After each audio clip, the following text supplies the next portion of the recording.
The life of the white fox, a soul caught between snow and fire, spirit and flesh, memory and rebirth, a tale of longing, love lost to time, and the quiet ache of becoming human, only to lose it all and begin again in silence, beneath plum blossoms and forgotten winds. There are stories in the wind. You can hear them if you're quiet enough beneath the hush of snowfall, behind the rustling of bamboo, within the sigh of a mountain breathing in winter. I was born of such a story. Not from a mother's womb, not in a cradle with a name. I opened my eyes beneath the cold light of a full moon, surrounded by the hush of the world, my fur the color of untouched snow, and my soul aching with memory I didn't yet understand. I was a white fox then, not a common one, something older, colder, carved from ancient spirit and frost. They called us gumiho in some places, kitsune in others. Tricksters, shapeshifters, devourers of hearts. But we were more than that. We were the forgotten whispers of the gods, echoes of a time when the veil between the living and the divine was no thicker than a breath. I remember those early years, when I raced across mountaintops cloaked in pine, my paws never touching the same snow twice. I would leap from stone to stone, my fur blending with the winter fog. I had no name, no face, only a presence, a fleeting glimmer in the corner of a traveler's eye, a shadow beneath a hunter's moon. I felt the rhythm of the earth in my bones. I knew how the seasons turned, how sorrow gathered in the wind after a storm. I was not alone. Others like me roamed the hidden places of the world. We did not speak in words, not the way humans do, but in memory, scent, and dream.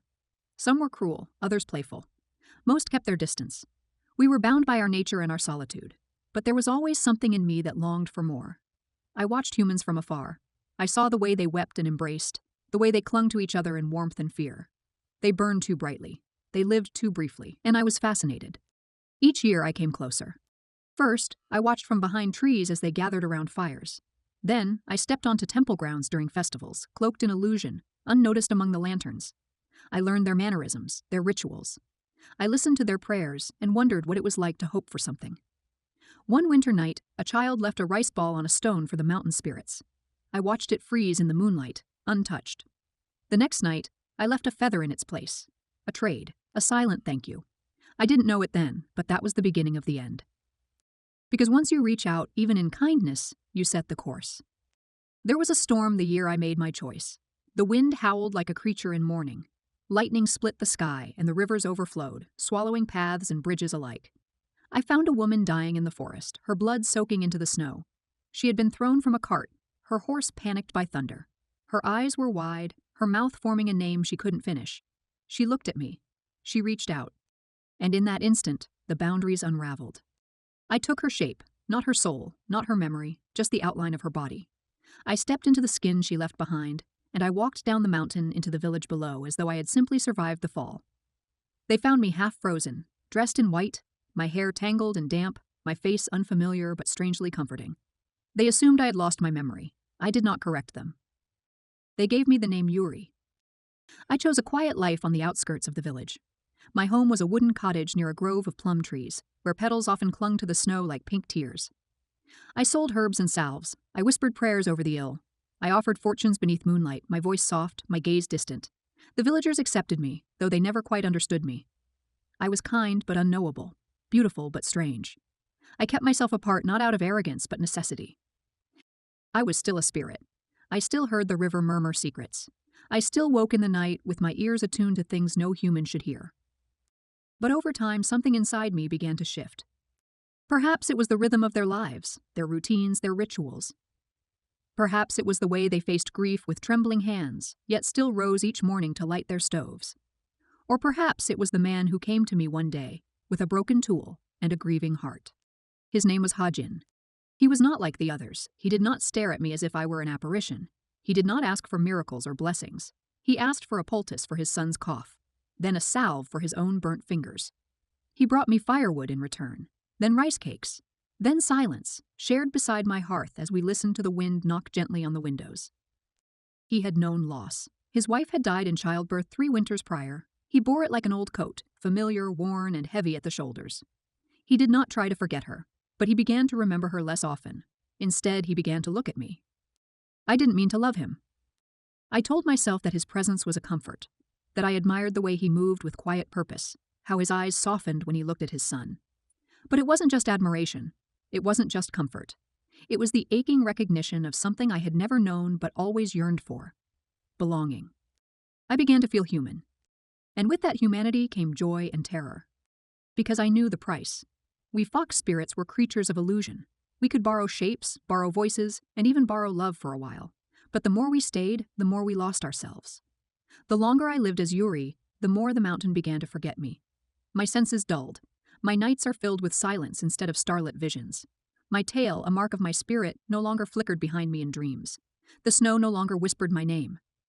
But I stayed. Even as the signs came, I stayed. I stayed through spring blossoms and autumn harvests.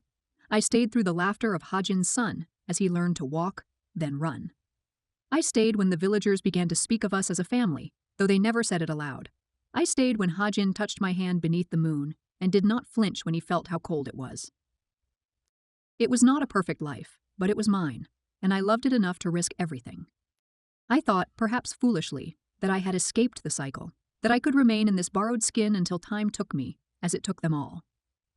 But the mountain remembers what the heart tries to forget. One morning, I found a fox print in the snow outside my door, small, sharp, unmistakable. I followed it into the woods, past the frost-kissed trees, until I found her. A fox like me, but darker, her fur silvered with shadow, her eyes narrow with warning. She had once been my kin, in the way spirits sometimes are not through blood, but through origin. She didn't speak, not with words, but her message was clear. The veil was thinning, the balance is shifting, and I was the cause. She turned her back and disappeared into the mist, leaving behind only her scent of ancient pine, moonlight, and regret. From that day forward, I began to change. My body weakened. My reflection sometimes shimmered with my true form. I began to dream of teeth and claws and the howling winds of the high cliffs. I began to remember what it felt like to run, to hunt, to be wild. But I was no longer wild, I was Yuri, and I had made my choice. Still, the world does not care for choices made against its laws. Hajin's sister arrived in the village that winter. A sharp woman, born with a blade in her words and suspicion in her blood. She did not trust me from the moment she saw me. She saw too much, she watched me too closely, and she began to dig. She followed trails I thought erased. She spoke to monks who remembered legends of fox brides and spirit women. She found the old shrine where I once left offerings when I still feared the gods would take notice. She pieced together what others refused to see. Then she told them. It began with whispers, then glares, then silence. And one night it turned to fire. They came with torches and salt, fear twisting their faces into masks. I had healed their children, I had buried their dead, I had offered them kindness and peace, but it didn't matter. I was no longer Yuri. I was the fox, the deceiver, the danger, the thing they had foolishly welcomed. Hajin tried to stop them. He stood before my door, arms wide, voice hoarse, but I saw the shift in his eyes.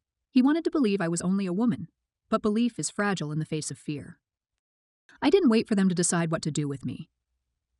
I walked away, into the snow, into the woods, into the fading echo of the life I had stolen and tried to make my own. The night I left the village behind, the snow was quiet.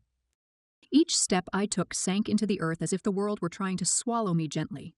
I walked without destination, wrapped in only the white robe I had worn when I first descended the mountain. My breath came in shallow puffs, trailing behind me like ghosts. The wind whispered around my ears, not in language but in memory. It reminded me. The mountain might have forgotten, but the wind mourned.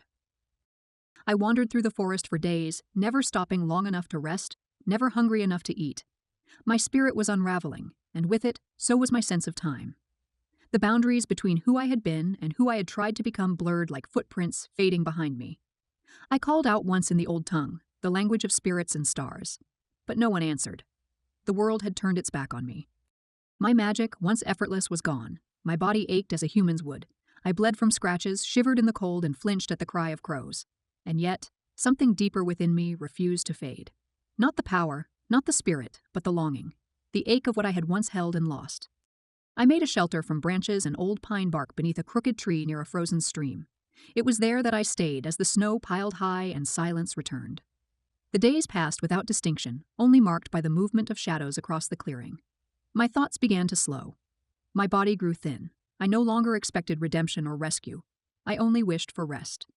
Sometimes I thought I saw the fox who warned me watching from the edge of the forest, a blur of silver and black, never close, never speaking, just a presence, a reminder. I tried not to resent her. She had only delivered the truth. I had been the one to gamble with fate.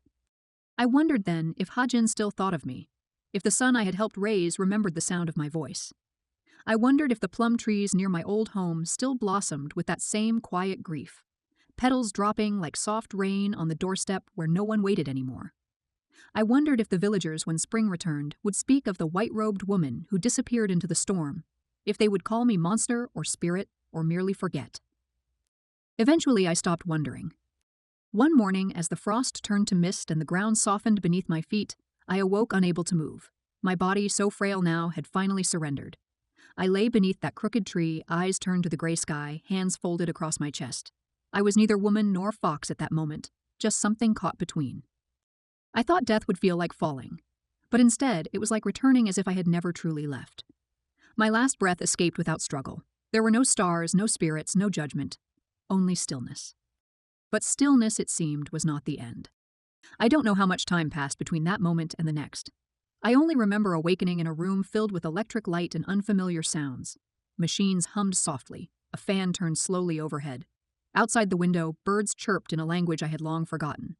I opened my eyes and felt warmth on my skin, not magic, not wildness, but the mundane heat of a sun-filtered afternoon. I was in a hospital, and I was someone else. They called me Hannah. A girl, 17, quiet and prone to fevers. I had been found abandoned as an infant near a temple in the north, wrapped in white silk with no note, no history. My adoptive parents raised me with kindness but always with distance, as if they sensed something foreign behind my eyes. I had memories, but they weren't mine, fragments of dreams that felt too ancient to belong in this life. Snow, a silver fox, a man's silhouette beneath plum blossoms. In this body I was fully human. There was no tail, no spirit light, no trace of the power I once held. But the ache remained. It nestled deep in my bones, a shadow of longing that never faded. Even as I grew and learned to navigate this world of concrete and electricity, I carried with me a persistent emptiness, like a song whose melody I knew but could no longer sing. I didn't speak of these things to anyone. I studied mythology, not out of interest but necessity. I devoured stories of fox spirits, of reincarnation, of women who lost their homes and returned as whispers. I looked for myself in every line. I searched for a reflection on every page. Nothing ever fit perfectly, but the familiarity was undeniable. As Hannah, I lived quietly. I moved to the city for university, renting a small apartment near the mountains, where the mist still hung low in the mornings. I drank tea by the window. I lit incense on cold nights. I began writing not poetry, not essays, but stories. I filled notebook after notebook with tales I didn't understand until they were finished. Always the same motifs: snow, longing, a woman made of silence and memory. People praised them for their imagination. But I knew better. They weren't imaginary. They were remembrance. One spring afternoon, I took the train north on a whim, clutching a worn journal. The landscape grew wilder as I traveled, with hills stretching toward the sky and rivers threading through valleys like old veins. I disembarked at a small station barely marked on the map and walked for hours until I reached a hill crowned by plum trees.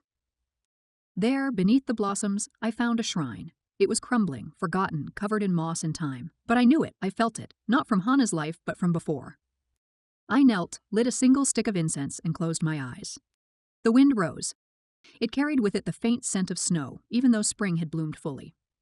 I opened my eyes and saw her again, a fox, silver-gray, watching from the edge of the path.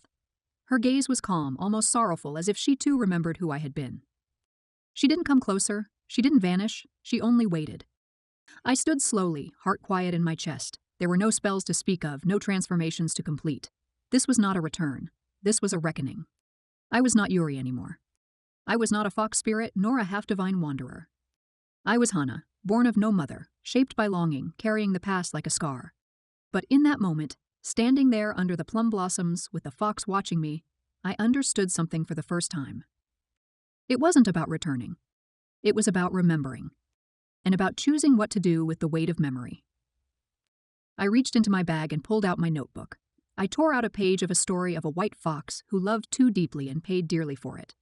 I folded it into a small square and left it at the base of the shrine. An offering, a confession. Then I turned away. I did not look back. I took the train home in silence. That night, I wrote a new story not of foxes or spirits or gods, but of a girl reborn in a world too fast, too loud, and too strange. A girl who remembered snow even though she had never seen it. A girl who was learning how to live, not in spite of her past, but because of it. There are stories in the wind. I know that now. They are not always kind.